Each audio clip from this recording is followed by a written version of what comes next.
In 2025, undefeated fighters seem to be losing their undefeated status at a way bigger rate than normal years. This year, 2025, it's only February, and we already have all of these 10 men and women in the UFC that have lost their undefeated status inside of the UFC. One of these guys has already been cut from the UFC. Two of them lost their title shots in Umar Nurmagomedov and Tatiana Suarez. Shara Magomedov lost his ranking because he lost to Michael Venom Page. And then we have the prospects: Cody Steele, Austin Bashi. We got Clayton Carpenter, Peyton Talbot, Rinya Nakamura, as well as Colby Thickness, all up-and-coming undefeated prospects, all losing their O's to seemingly more veteran fighters. Except for Cody Steele. Cody Steele is the only guy that really fought like a younger guy, but still was a veteran inside of the UFC. Clayton Carpenter fought a veteran in the UFC. Austin Bashi fought a veteran. Peyton Talbot fought a veteran.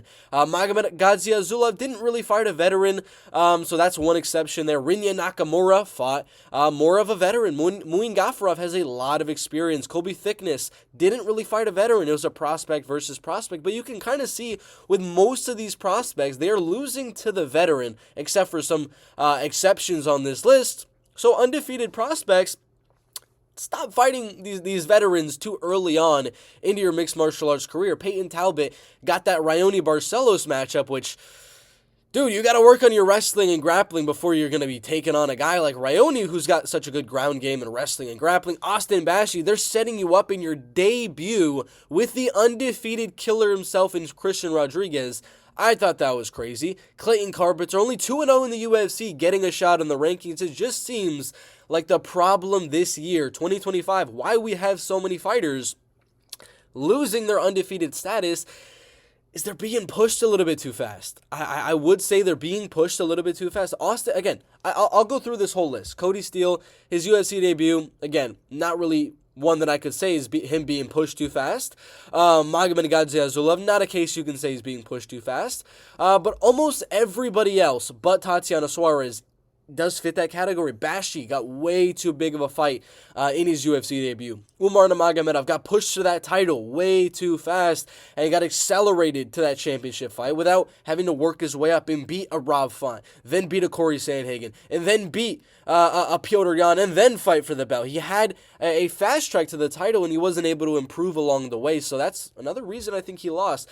Tatiana Suarez, she was actually deserving of her shot. She got an equal shot to what she deserved. Everyone else on this list, except for like Cody Steele and Magomed Gadzhimagomedov, they got pushed way too fast. Again, Umar pushed way too fast. Austin Bashi pushed way too fast. Clayton Carpenter getting a ranked fight a little bit too early there. He's getting pushed way too fast. Colby Thickness, UFC debut, short notice against Ilia Toporia's brother.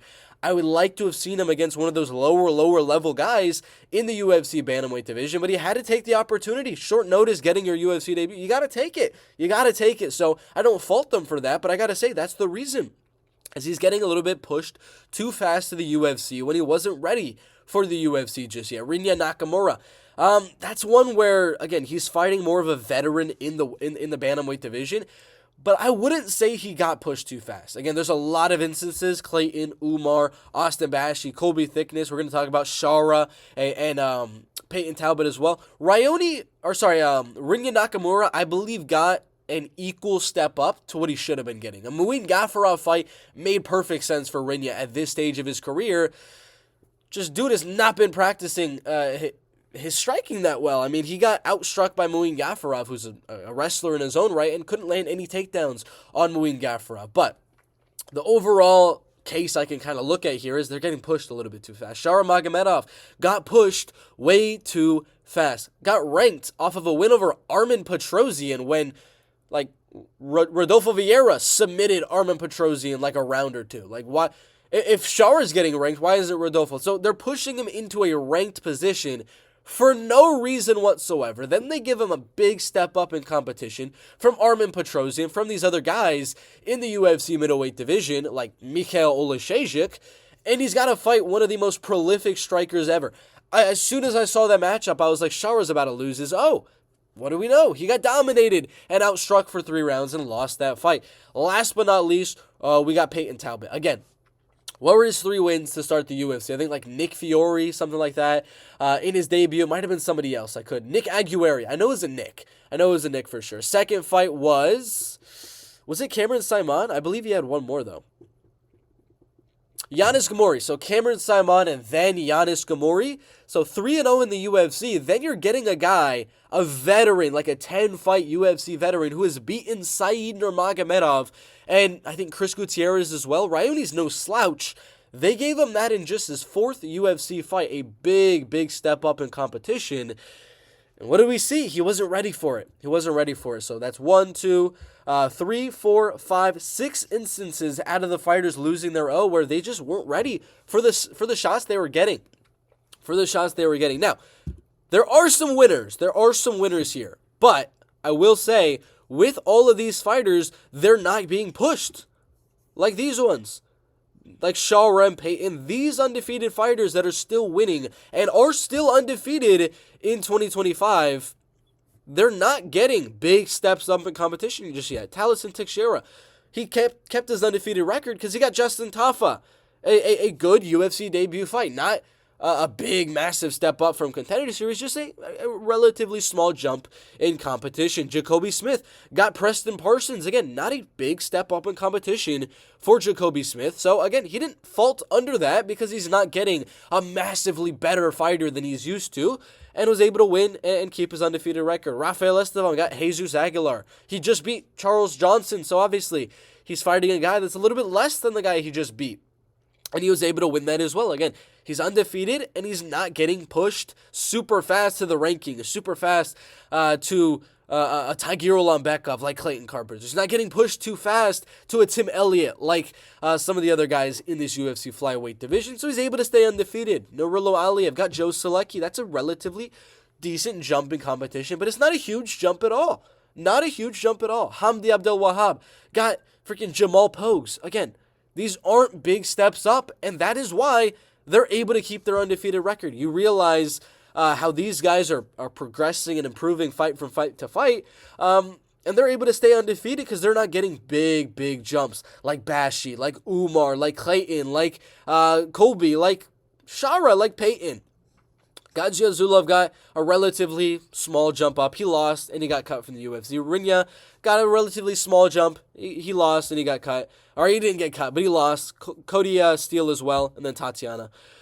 But the overall sentiment is most of the guys losing are getting big steps up, and all of the fighters that are still undefeated are not getting that big step up in competition. They're slowly, gradually improving and getting better, and winning and keeping undefeated inside of the UFC and overall in their mixed martial arts career. So, again, 5-10 is crazy.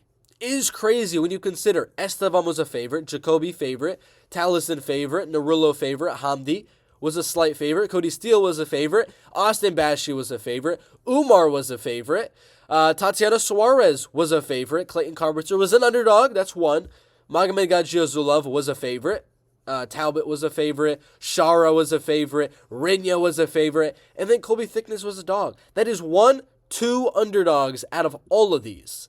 2 underdogs out of all of these, meaning when they are a favorite, they are 5-8. As favorites this year, they are 5-8 because the status of them being undefeated is so heavily swaying the people betting's minds to still think they're going to win because they're undefeated, because they got a lot of hype on them, like Shara, like Peyton. And because they're undefeated, they have this allure to them. Nobody's going to bet the underdog because they think, oh, this guy's invincible. He's never lost. So Shara was the favorite. I was shouting from the rooftops, why the hell is Shara a favorite in that fight? Why is Rinya like a 3-1 favorite over Muin Gafarov? Why is Talbot a 10-1 favorite? Why is Umar a favorite? Why is Bashi a 3-1 favorite? Like, these are crazy odds kind of perpetuated by the fact that us fans and us betting on these fights just see that undefeated record, see them dominate their last 2 fights against low-level guys and just think they're going to do that on the next level against the veterans of their weight class. And it just doesn't work like that. It just does not work like that. So Ladies and gentlemen, I want to end off this video. Again, the undefeated fighters are losing in 2025. 10 losses, 5 wins so far. And, we got more this weekend. Let's pull up Tapology. We got more this weekend. And I want you guys to kind of pull up the card over the weekend, UFC Fight Night Cejudo versus Sung, and look at the odds. Because we got John Matsumoto, another undefeated guy, coming in on short notice to fight Rob Font. Let's go to UFC rankings really quickly. UFC rankings in the UFC bantamweight division, I don't know how to close that, have Rob Font at number 9. At number 9. And he is an underdog, almost a 2-1 underdog against John Matsumoto, 16-0. Very good prospect here. 25 years old. More of a decision type of guy. Submissions on his record for sure. But he's only 2-0 in the UFC. And if we're looking at who he's getting the wins over, Dan Argueta, let's pull him up, is 1-3 in the UFC. That's one of his wins. Cool. Good win. Brad Katona, 4-4 in the UFC. And he's the favorite over the number 9 ranked in the world, Rob Font. I'm predicting Rob Font to win because I'm looking at the undefeatedness happen, and I'm looking at the odds just because they're undefeated. They get pushed so hard on the betting odds just because they're undefeated. I swear to God. Let me open this up, and let's find John Matsumoto. He's minus 200 on FanDuel, minus 196 on FanDuel at this present moment. Absolutely crazy. Predictions, 50-50. Prediction-wise, people are going Font, but they're betting on John Matsumoto because he's undefeated. 52% going Font. I'm going Fonts as well, but we need to put our money where our mouth is because, goddamn, the odds should not be this way. The odds should have Font as a slight favorite. He's undefeated against a losing record in the UFC guy and an even 4-4 record in the UFC guy that he arguably didn't win. All right, so we got John Matsumoto's UFC stats up here for that last fight with Brad Katona. Brad Katona outstruck John Matsumoto by 10 significant strikes in round number 1, and then they were pretty even in round number 3 as well. Overall, Brad landed more takedowns, landed more total strikes, landed the same amount of significant strikes, was more accurate with takedowns and strikes, and he's having this close of a fight, again, with a 4-4 in the UFC guy in Brad Katona. Round number 3, that's kind of the deciding round here. John landed more significant strikes, but Brad landed more to the head. He landed more to the head. So it's arguable. I mean, I remember watching this fight. A lot of people thought Brad Katona did enough to win that fight. And now he's stepping in on short notice. And he is almost a 2-1 favorite over Rob Font. Rob Font, the man that beat Ricky Simone, Cody Garbrandt, Adrian Yanez by knockout, Kyler Phillips in his last fight, only lost to Figueiredo, Sandhagen, Marlon Vera, and Jose Aldo. Champion, title contender, champion. And now John is a 2-1 favorite over him? Again, he was a 4-1 underdog against Kyler Phillips and went out there and cruised to a unanimous decision over Kyler. Let's go on to the next undefeated fighter. We got 2 more. So we got Mansour Abdul Malik and we got Julius Walker. This is another short notice undefeated guy. This is kind of reminding me of maybe a Colby Thickness stepping in the fight, Alexandre Topuria. Now, I have Alonzo Menefield winning this fight. But it's another underdog, I think, again, goes back to what I was saying with a lot of these guys, like Colby Thickness, they're just getting pushed too fast. Short notice, I understand. Julius is doing the right thing by taking this fight on short notice, getting his UFC opportunity to make it known who he is, and, potentially be ranked one fight in. But he's 6-0 against lower level guys. Some former UFC guys, the Ultimate Fighter alumni, former UFC fighter, and a former The Ultimate Fighter guy again. He's able to win all these fights by finish, but they're all in round number 1. Now he's getting this big step up against Alonzo, and a lot of people think he's going to win. 66% going Menefield. A big chunk are going Walker on short notice, which is interesting. I'm assuming, again, it's just because of that undefeated record that he has. I'm assuming if he lost to Iwan Kutelaba and then won a few fights on the regional scene and joined the UFC, he'd be a way bigger underdog because he'd have a 1 on his record. But just because it says O, he's not going to be a significantly big underdog. He's only 2-1. He's a 2-1 underdog in his UFC debut, stepping in on short notice to fight a ranked fighter. A ranked fighter in Alonzo Menefield. I don't know. It's interesting. It is very, very interesting. Again, I think Alonzo wins, but I think that's 2 underdogs right there. Or not 2 underdogs, 2 undefeated fighters, Julius Walker, John Matsumoto, that I personally think lose their O again and are going to be added on to my little Instagram list. Last but not least, we go on to Mansur Abdul Malik. Now, this is another one where it's like these. Hamdi, Nerullo, Rafael, Jacoby, and Taliesin, where they're getting not big steps up. They're getting a slight step up in competition, maybe. Mansur, he knocked out Dusko Todorovic in his UFC debut. You know, Dusko's got a losing record inside of the UFC, 3-5. Now he's fighting another debuting fighter in Nick Klein, who got a nice rear naked choke on the Contender Series. It's about staying the same in level of competition or a slight move up in competition. This is not like they're pushing Mansour to the rankings already. They're giving him a fighter right around the same skill level as his last one to develop UFC experience at just 27 years old to just keep getting better. And he's going to win this fight. He's going to be on this list, still undefeated. The other 2 are going to be on this list of lost their O in 2025 because they're getting pushed way too fast. They're getting pushed way too fast, guys. That's kind of the thing I really want to hammer down here. When you're watching these cards, Mansour, he'll stay undefeated. Julius and John will lose their O because they're getting pushed a little bit too fast. And I kind of want to keep going with this and see if there's any undefeated guys on Kaap versus Almabayev. We got Haider Emil. We got Mario Pinto. We got Danny Barlow. And that's 3 undefeated guys. All right, Danny Barlow taking on Sam Patterson. Danny is, 2-0 in the UFC. And he's taking on Sam Patterson, who is 2-1 in the UFC. This is an equal fight. This is a fight that he should be taking right now. This is not a massive, massive step up. He beat Josh Kinlan, 1-3 in the UFC. Then he beat Nikolay Veretennikov, who is 0-1 in the UFC. Now he's fighting a guy, 2-1, a little bit more experience, a little bit better record than these last 2 guys. It's a slight step up in competition for sure.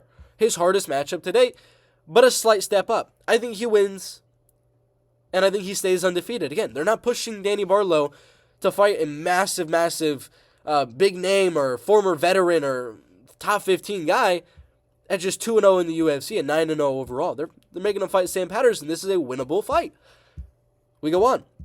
Mario Pinto making his UFC debut.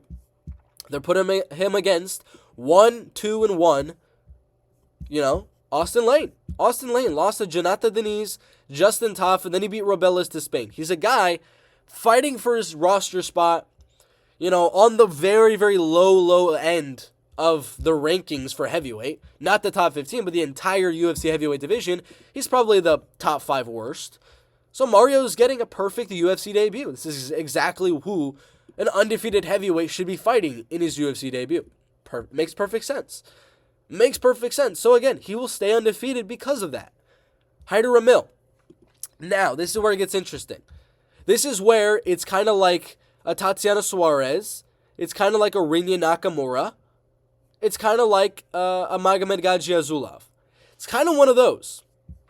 The reason why is it's an equal step up. This is what he should be getting, but it's a 50-50 fight. For Rinya, his last fight was very, very close. For Magomed, his last fight was really, really close. Tatiana, last fight. These are undefeated fighters getting steps up, reasonable steps up in competition, but just losing the fight because they lost. It's not because they got pushed too far, like I'm saying with some of these others, and that's the same with this one. The last 2, like I said, Mario Pinto and Danny Barlow, they're getting reasonable steps up, but I think they win. and Hyder Amil getting a reasonable step up, but it's like a 50-50 fight. This one could definitely go either way in the UFC featherweight division. William Gomes is, 3-0, 4-0 in the UFC. Hyder Amil is 2-0 in the UFC with 2 knockouts, with William only have one finish on his record and 2 split decisions and a majority decision, so you can't push him because he's decisioning a lot of fights and he's not winning convincingly. So this makes sense as a matchup. But it's not like these ones, again, where these ones are getting slight steps up, just like Hyder Amil is. Most of these ones are getting big steps up. This is not a big step up. This is a reasonable one. But that, again, that's the point I want to get across for this video. If you see the undefeated fighters getting big steps up, none of them on this card are. None of them are getting that big step up. But you see Mario and you see Danny Barlow, they're probably going to keep that O. But when you see Peyton Talbot taking on a 7-3 in the UFC guy in Raoni Barcelos, and he's a 10-1 favorite, you gotta click it in your mind that something might be a little off here. That's all I gotta say for that. Undefeated fighters, they're losing their O because they're being pushed too fast. That's it. Undefeated fighters are keeping their O because they're getting slight steps up, reasonable steps up in competition. Thank you guys for watching. We'll see you in the next one.